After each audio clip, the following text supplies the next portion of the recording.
Khalid ibn Walid. Khalid ibn Walid. Khalid ibn al-Walid. Khalid, वही खालिद जिन्होंने वक्त की सुपर पावर को ललकारते हुए कहा था, ईमान लाओ या फिदिया अदा करो, वरना खुदा की कसम मैं तुम पर ऐसे सिपाही मुसल्लत करूंगा जो मौत से इतना ही प्यार करते हैं जितना तुम जिंदगी से प्यार करते हो। वही खालिद जिनके अपने ही साथियों ने उन्हें देखा कि वो रात के अंधेरे में दुश्मन के लश्कर का चक्कर लगाकर वापस आ रहे हैं। दोस्त उन्हें कहते हैं, आपको क्या हो गया है? वहां अगर आपको कुछ हो जाता तो मुसलमानों के इस छोटे से लश्कर का क्या होता?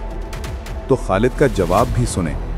वो फरमाते हैं, जिसके दिल में अल्लाह का जिक्र है वो जिंदा है, और जिसके दिल में अल्लाह का जिक्र नहीं वो जिंदा होकर भी मुर्दा है।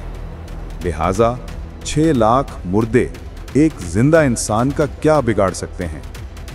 दुनिया के बड़े से बड़ा फातिह, चाहे सिकंदर हो, तैमूर लंग हो या चंगेज खान, सब ने कभी ना कभी हार, नुकसानात या पसपाई देखी है। लेकिन ये नुक्ता खालिद बिन वलीद को दुनिया में यूनिक बनाता है कि खालिद बिन वलीद रजी अल्लाह अन्हु वो वाहिद सिपा सालार हैं जिन्होंने 100 से ज़ायद जंगें लड़ी और इन्हीं 100 में से एक भी जंग नहीं हारी। लेकिन कैसे? उसके 3 बड़ी वजूहात हैं जो खालिद के सारे जंगों को डीप स्टडी करने के बाद मालूम होती हैं। इस वीडियो में हम खालिद की उन 3 स्ट्रैटेजीज के साथ साथ जंगे मौता को भी इसी तरह बताने की कोशिश करेंगे जैसा कि आप खुद एक चोटी पर बैठकर वो नज़ारा देख रहे हैं। लिहाजा वीडियो को आखिर तक देखें। साल था 8 हिजरी। इस्लाम पूरी ताकत के साथ फैल रहा था और मदीना अब अरब का एक उभरता हुआ मरकज़ बन चुका था। उस वक्त हुजूर अकरम ने मुख्तलिफ इलाक़ों में अमन कायम करने और इस्लाम का पैगाम पहुँचाने के लिए अपने कासिद और सफ़ीर मुख्तलिफ हुक्मरानों के पास भेजने शुरू किए। उस ज़माने में अरब के शुमाल में शाम और उसके आसपास का इलाका रोमी सल्तनत के मातहत था, मगर वो सारा खित्ता बराह रास्त रोमी बादशाह के ज़ेर हुक्म नहीं था। वहाँ गस्सानी अरब बादशाह और गवर्नर होते थे जो रोमी सल्तनत के वफादार थे, उन्हें टैक्स देते थे और उनके हुक्म के मुताबिक चलते थे। मतलब जिस तरह आज के ज़माने में, जैसा कि आप जानते हैं। लिहाजा पैगंबर खुदा ने अपना सफ़ीर हारिस बिन उमैर अज़दी को एक ख़त देकर शाम के उस इलाके की तरफ भेजा जहां गस्सानी हुक्मरान हुकूमत करते थे। ये एक सिफारती मिशन था। ख़त में बहुत आम और सादा फ़ी दावत थी, इस्लाम की तरफ दावत और पुरअमन ताल्लुकात की ख्वाहिश। लेकिन हारिस बिन उमैर रज़ी अल्लाह अन्हो जब शाम के करीब पहुँचे तो वहाँ के गस्सानी गवर्नर शरहबील ने उन्हें रास्ते में रोक लिया। उसने कोई बात नहीं सुनी, ख़त भी वसूल नहीं किया और बगैर किसी जुर्म के सफ़ीर को बेदर्दी से कत्ल कर दिया। ये ना सिर्फ रसूलुल्लाह सल्लल्लाहु अलैहि वसल्लम के तमाम सफ़ीरों में से एक वाहिद सफ़ीर थे जिन्हें कत्ल किया गया, बल्कि वो वाहिद एलची हैं जो इस्लामी तारीख़ में शहीद किए गए। उस वक्त के बैनुल अक़वामी कानून के तहत सफ़ीर को कत्ल करना जंग का ऐलान समझा जाता था, बल्कि आज भी एम्बेसडर को मारना एक बड़ा जुर्म है। लिहाजा जब पैगंबर खुदा को पता चला तो वो बहुत अफसुर्दा हुए और फ़ौरन 3000 का लश्कर तैयार किया, क्योंकि ये रूमियों की तरफ से पहला ऐसा वाक़या था जिसने मुसलमानों की ताकत को चैलेंज किया। रसूल पाक ने फरमाया, सबसे पहले मैदान में कमांडर हज़रत ज़ैद बिन हारिसा होंगे। अगर वो शहीद हुए तो फिर इस्लाम का परचम हज़रत जाफ़र बिन अबी तालिब के पास होगा, और अगर जाफ़र भी शहीद हो जाएं तो तीसरे कमांडर अब्दुल्ला बिन रवाहा होंगे, और अगर ये तीनों शहीद हों तो फिर मुसलमान खुद अपने लिए एक अमीर चुनें। लिहाजा 3000 का लश्कर वक्त की सुपर पावर के मुकाबले के लिए रवाना हुआ। मुसलमान जब शुमाल की तरफ रवाना हुए तो रास्ते में खबर मिली कि रूमी लश्कर इंतहाई बड़ा है। 2 लाख की फौज मैदान में खड़ी है। मुसलमानों के मुकाबले में 10 गुना से ज़्यादा लश्कर तैयार है। ये सुनकर कुछ लोगों के दिलों में एक लम्हे को खौफ आया, मगर अब्दुल्ला बिन रवाहा खड़े हुए और कहा, ए लोगो, जिस चीज़ के लिए तुम निकले हो वो यही है। हम तादाद के लिए नहीं लड़ते, हम इस दीन के लिए लड़ते हैं जिसकी मदद अल्लाह करता है। इनकी बातों ने लश्कर में नया हौसला पैदा कर दिया। जब मुसलमान मौता के करीब पहुंचे और दुश्मन के लश्कर का हजम देखा तो उन्होंने फौरी फैसला किया कि खुले मैदान में लड़ना बहुत खतरनाक है, क्योंकि दुश्मन बहुत ज्यादा था। खुली जगह में रूमी घुड़सवार पूरी ताकत से हमला कर सकते थे। मुसलमानों के पास ना इतने घोड़े थे ना इतने सिपाही, लिहाजा मुसलमान थोड़ा पीछे हटकर दो पहाड़ों के दरमियान खड़े हो गए। दो पहाड़ों के दरमियान आने से दुश्मन के हमले की जगह महदूद हो गई। दुश्मन सिर्फ सामने से ही आ सकता था। इससे घुड़सवार दस्तों की रफ्तार और ताकत भी कम हो गई। अब 3000 मुसलमान एक सीधी मजबूत लाइन बना सकते थे और दुश्मन लाखों होकर भी सिर्फ थोड़ी जगह पर ही हमला कर सकता था। जंग शुरू हुई।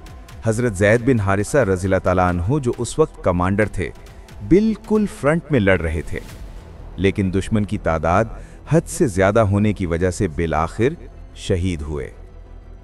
बुखारी शरीफ के साथ साथ दूसरे इस्लामी किताबों में भी ये बात वाज़ेह है कि रसूल अल्लाह ये सारा वाक़या मदीना में मिंबर पर खड़े होकर सहाबा को इसी तरह फरमा रहे थे जैसा कि वो खुद देख रहे हों। हालांकि मदीना और मूता के दरमियान फासला तकरीबन 1000 किलोमीटर था। अब जाफर आगे हुए और मुसलमानों के अमीर की हैसियत से लड़ने लगे, लेकिन कुछ ही देर में अचानक एक सिपाही ने जाफर का हाथ काट दिया। जाफर ने झंडा दूसरे हाथ से पकड़ा, लेकिन दूसरा हाथ भी काट दिया गया और यूं अचानक उनके सर पर नेज़े का वार करके उन्हें भी शहीद कर दिया गया। और इसी तरह अब्दुल्ला बिन रवाहा रज़ियल्लाहु अन्हु भी शहीद हो गए। अब एक सिपाही ने मुसलमानों का झंडा उठाया और कहने लगा, जल्दी करो, अपने दरमियान एक अमीर चुनो, वरना लश्कर बिखर जाएगा। और इसी तरह सहाबा ने हज़रत खालिद बिन वलीद रज़ियल्लाहु अन्हु को अपना कमांडर मुकर्रर किया। रसूल अल्लाह ने मदीना में फरमाया, अब परचम अल्लाह की तलवारों में से एक के हाथ में है। यही वो वक्त था जब खालिद ने पहली बार सैफुल्लाह यानी अल्लाह की तलवार का लक़ब पाया। दुश्मन की तादाद बहुत ज़्यादा थी, मुसलमान सिर्फ 3000 थे। दुश्मन ने सोच रखा था कि मुसलमानों का मुकम्मल खात्मा कर दिया जाएगा। खालिद बिन वलीद ने एक रात में ऐसी चाल चली जो अक्ल, हिकमत और तजर्बे की एक शानदार मिसाल है। आगे की सफ़ के लोगों को पीछे और पीछे की सफ़ के लोगों को आगे लाया गया। लिहाजा जिन चेहरों को दुश्मन ने कल सामने देखा था, आज वो पीछे थे, और जो कल पीछे थे वो आज आगे खड़े कर दिए गए। खालिद रज़ियल्लाहु ताला अन्हु ने रात के वक्त कुछ सवारों और कुछ प्यादा फौज को पहाड़ के पीछे छुपा दिया ताकि वो सुबह के वक्त धूल उड़ाकर निकलें। खालिद रज़ियल्लाहु ताला अन्हु ने सुबह होते ही ये सब करवाया ताकि दुश्मन की नज़र में ये मंजर एक बड़े लश्कर की आमद लगे। धूल उड़ती हुई देखी, चेहरों की तब्दीली देखी, पहाड़ के पीछे से कुछ दस्ते निकलते देखे तो दुश्मन के दिल में ये बैठ गया कि नई फौज आ गई है, मुसलमानों की तादाद अब बहुत बढ़ गई है।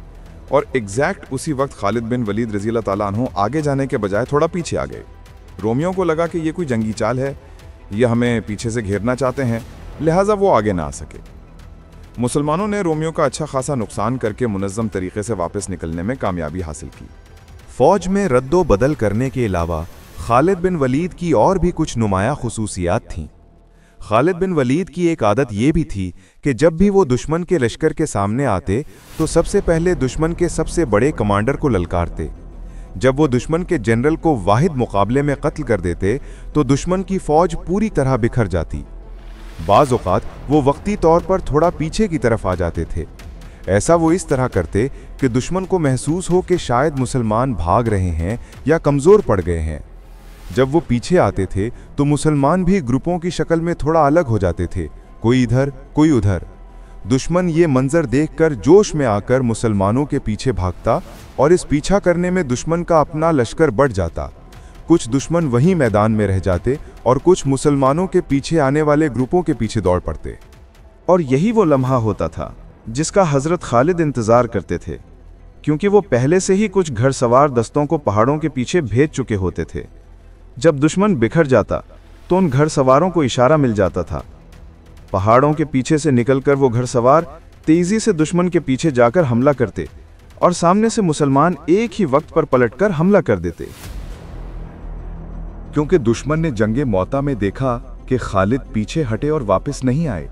बाद की जंगों में भी वो इसी गलत फहमी में रहे कि खालिद पीछे हटकर वापस नहीं आएगा, और इसी धोखे में रहकर दुश्मन हर बार मुसलमानों के हमले में तकसीम हो गया और हार का शिकार हुआ, जो हम जंगे यरमूक में बताएंगे। तो उसके लिए सब्सक्राइब करें। लिहाजा जब मुसलमान वापस आए तो लोग पहले हैरान थे कि कहीं भागकर वापस तो नहीं आए, लेकिन नबी सल्लल्लाहु अलैहि वसल्लम ने फरमाया, ये भाग कर नहीं आए बल्कि हमारी मदद लेने आए हैं। बहुत जल्द ये दोबारा जाकर रूम पर हमला करेंगे। जंग मोता बज़ाहिर एक मुश्किल मार्का था, लेकिन इसने मुसलमानों को ऐसे फायदे दिए जिन्होंने आगे की पूरी तारीख बदल दी। सबसे पहले मुसलमानों की खुद एतमादी कई गुना बढ़ गई। सिर्फ 3000 मुसलमान लाखों की रूमी यानी सुपर पावर के सामने खड़े हुए और बाइज्जत तरीके से लश्कर को वापस ले आए। इसने पूरे अरब को पैगाम दिया कि मुसलमान अब कमज़ोर नहीं रहे। दूसरा बड़ा फायदा ये हुआ कि दुश्मन, ख़ास तौर पर रूमी और अरब कबाइल, मुसलमानों से खौफ खाने लगे। सबको एहसास हुआ कि ये वो लोग हैं जो ना घबराते हैं ना बिखरते हैं, बल्कि मुनज़्ज़म तरीके से लड़ते हैं। तीसरी अहम बात, कुरैश मक्का की नज़र में भी मुसलमानों की हैसियत बदल गई। जो कुरैश पहले मुसलमानों को कमज़ोर समझते थे, अब उन्हें एतराफ़ करना पड़ा कि मदीना की कुव्वत बढ़ चुकी है। इसी बदलती ताकत की वजह से बहुत से दिल नर्म हुए और लोग इस्लाम कबूल करने लगे।